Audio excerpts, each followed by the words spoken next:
नरेंद्र मोदी से एसआईटी की दूसरे दौर की पूछताछ इस वक्त गांधीनगर में चल रही है, लेकिन आपको ये जानकर हैरानी होगी कि गुजरात दंगे के आरोपी बाबू बजरंगी और सुरेश रिचर्ड भी अपनी जुबानी ये मान चुके हैं कि खुद मोदी ने उन्हें दंगे के दौरान मनमानी खुली छूट दे दी थी।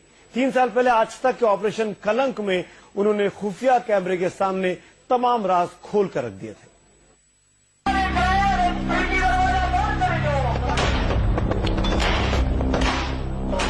गुजरात दंगे की आग में धधक रहा था।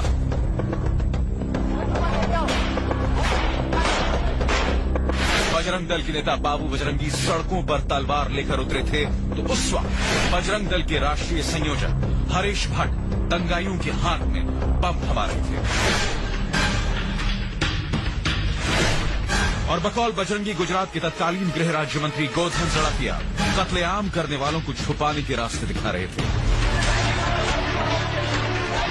हम जानना चाह रहे थे कि इन तीनों दिनों में जब गुजरात जलाया जा रहा था तो मुख्यमंत्री नरेंद्र मोदी कहां थे और क्या कर रहे थे।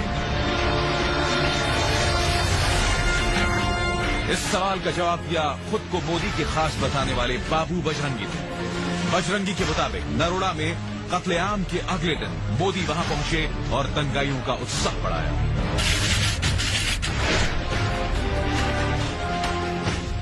ब्लैक कमांडो लेकर आए ना, दूसरे दिन आए थे। शाम के बहाने आए तो जो थे वो बोले हमने किया बोले तुमको करने हैं। अच्छा। बाकी तो क्या बोले यार, इतने तो आश्वासन दे दिया। फिर उसको खुले हम तो बोल नहीं सकते थे। इतना आश्वासन दिया उन्होंने, खुला बोले उनके हिसाब से तुम बाहर है यार। सिर्फ ने सिर्फ एक आदमी बीजेपी नरेंद्र मोदी। बाबू बजरंगी ने मोदी के बारे में जो कहा वो तो कुछ भी नहीं। अब जरा सुनिए नरोड़ा नरसंहार के आरोपी सुरेश रिचर्ड का ये बयान।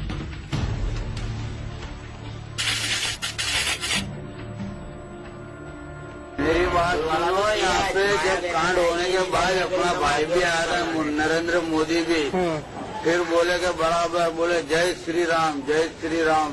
वो खुद बोल के गया, यहाँ रोड से गाड़ी लेकर निकला, चाली देगा हमको, यहाँ पे फूल हार डाल के गया, बोले सब बात धन बोले तुमको बोले। अब हमको क्या पता है कि ये फूल हार हमारे हथकड़िया बन रही है।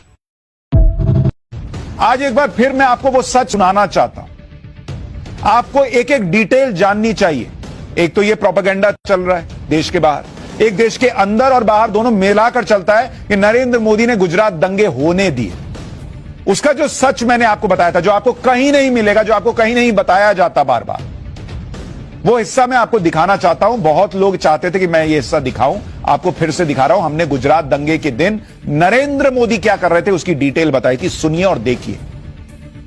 27 फरवरी को गोधरा में ट्रेन जली थी और 28 फरवरी से गुजरात में दंगे भड़क गए थे।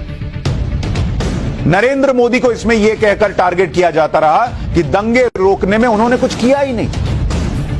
यहां तक कि बदला लेने, सबक सिखाने और खुली छूट देने जैसी बातें उनके साथ जोड़ दी जाती हैं। सच क्या है पता है आपको? ये आज पाठशाला की इस डॉक्यूमेंट्री में आपको बताता हूं। पहले ये जान लीजिए कि उस वक्त नरेंद्र मोदी क्या क्या कर रहे थे जब गुजरात में तनाव बढ़ रहा था।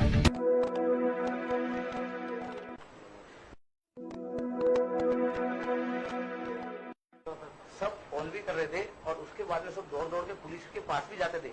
हम लोग तो जो उनका एक वहां पे सलीम करके एक था, जो नरोड़ा पार्टी का थोड़ा दादा माना जाता था, वो तो सब जीप के अंदर घुस गया था, सब फाड़ गया था, जीप के अंदर घुस गया था। तो पुलिस हम खुद उसको पकड़ के खींच के बाहर लाए।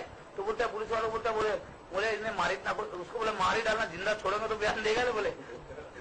उसको पूरा थोड़ा दूर ले जाके पूरा कर दिया, क्योंकि साला ये जीता रहेगा तो बोले पुलिस की जीप पे घुसा था, बाहर निकला, कुछ नहीं किया। बताइए, जिस दिन पार्टीकांड हुआ वो तो अयोध्या से दिल्ली विल्ली आ गए थे, जहां भी आगे आपको पता होगा। पार्टीकांड जिस दिन उस दिन शाम को या दूसरे दिन नरेंद्र भाई पार्टी आया, बताइए। नरेंद्र भाई पार्टी आके गए, पर वो बनाव पे इसके लिए नहीं आ गए, उसके साथ में कमांडो रहता है, तो बनाव पे नहीं आए, पर पार्टी आके उत्साह देके चले गए और लोगों का उत्साह बढ़ाया। नरेंद्र भाई उत्साह बढ़ा के चले गए टीम के साथ में। और जब भी रात को आधी रात के बाद दूसरे दिन जो चालू हो जाएगा वापस, तो नरेंद्र भाई उसके लिए आए थे। वो पूरे अहमदाबाद में घूमे थे, जहां जहां मियाँ है ना वहां इसके लिए घूमे थे। हिंदू में, यहाँ मुसलमान रहते हैं, यहाँ हिंदू रहते हैं, तो हिंदू में जाके आए कि नहीं अच्छा किया और करो। ये जेल गए तो जेल में आप बताइए ना, छुड़वाया किसने? बताइए इनको कैसे छुड़वाया? हमको तो जेल से नरेंद्र भाई ने छुड़ाया। उन्होंने जज बदले और जज बदल के फिर नरेंद्र भाई ने सेटिंग की और नरेंद्र भाई ने हमको छुड़ाया, तो हम नहीं छूट सकते।